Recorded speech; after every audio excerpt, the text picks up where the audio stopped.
What you say first and the first impression you create is critical for your success. If you're new to this channel, welcome. My name is Nzube and I just completed my master's degree in the US. Subscribers to this channel are people who are tired of this status quo and they want to live lives of value and massive impact. Let's start with a disclaimer real quick.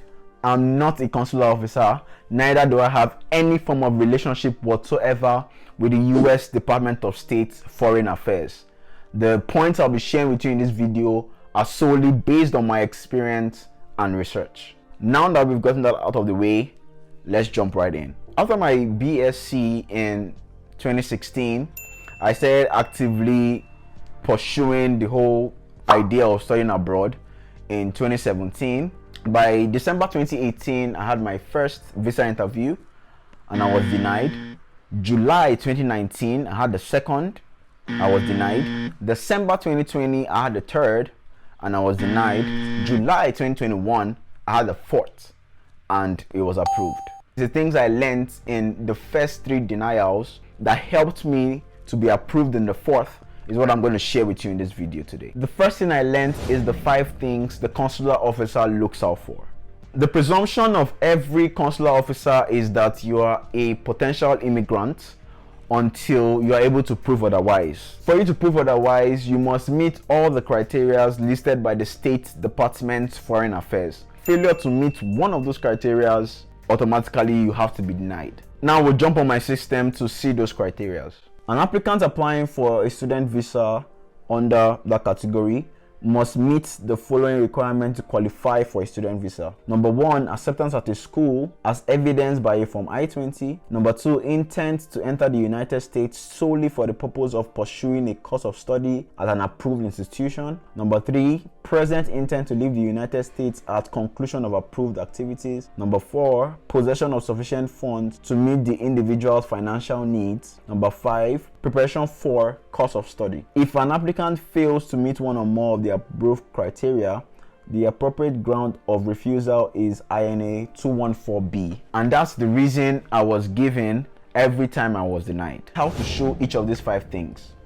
But before we get into that, let me tell you how human beings make decisions. The psychologist and economist Daniel Kahneman, in his book Thinking Fast and Slow, proved that we as humans make decisions, majority of our decisions, based on our emotions, and then we look for rational ways to explain those decisions.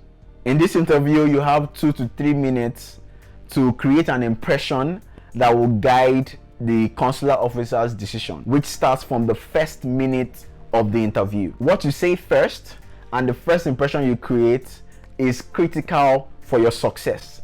3 minutes actually is a little time to create a strong impression, but with adequate practice, in addition to the point I'll be sharing with you in this video, it's more than enough for you to get the visa. Okay, so let's look at the 5 points. Number 1, acceptance as a school as evidenced by a Form I-20. Now, this goes without saying, you should take your I-20 and every other document that are necessary for your interview. You probably should have a list by now. I prepared a list of documents that could guide you in what you should take for your interview.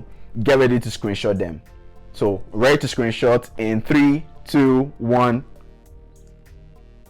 So number 2, intent to enter the United States solely for the purpose of pursuing a full course of study at an approved institution. To prove this point, they usually ask you questions like, what are you going to do in the US? Why Bolingui State University? How did you choose your school? Let your answer be concise and straight to the point. Just answer what you are asked. Know your research interest. That really will be your selling point. You're talking to consular officers who are psychologists. They don't really know a lot about your area of research. Yes, and so when you start speaking confidently about your research interest, they say that, oh wow, this person actually is going for what he said he's going to do. For questions like why are you going to the US, you should mention your course of study, class of degree, and name of the university in one breath. Number 3, present intent to leave the United States at conclusion of approved activities. To prove this, you hear questions like, so what do you plan to do after your program? At this point, you should try to establish close ties to Nigeria. In their website, they listed 3 examples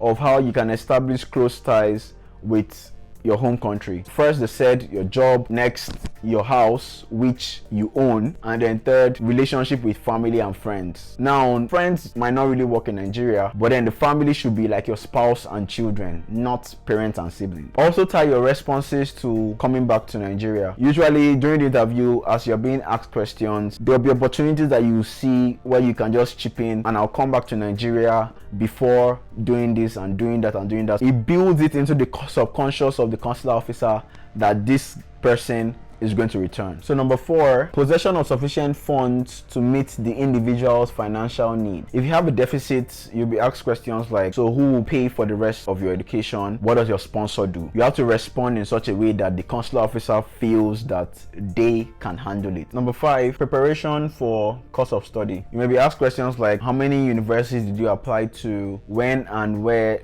did you finish your bachelor's? Some tips in this is for you to be concise and straight to the point. If they ask you how many universities, you say the number. They ask you to name them, you now go ahead and call the name of the universities. Before I move on to the next point, I want to talk about dependent related questions. So if your spouse or your children are also applying alongside for an F2 visa, you have to be aware that they are not allowed to work in the US under any circumstances. So during the interview, you should be prepared to say what they'll be doing while you're studying. Good resources usually are volunteering in the community or studying part-time. You should be able to explain to the consular officer how they will survive while you are studying there. If they get the impression under any circumstance that you are going to be sending them money through the work you're doing while you're studying, you'll be denied. Please let me know in the comment section if you would like a separate video on the probable questions and great answers for those questions in a visa interview. The best way to prepare. The first thing is be honest. The consular officers are trained to discover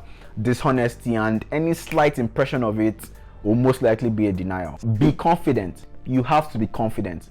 Someone that is confident and doesn't know what he's talking about is more respected than someone that is timid and has all the knowledge.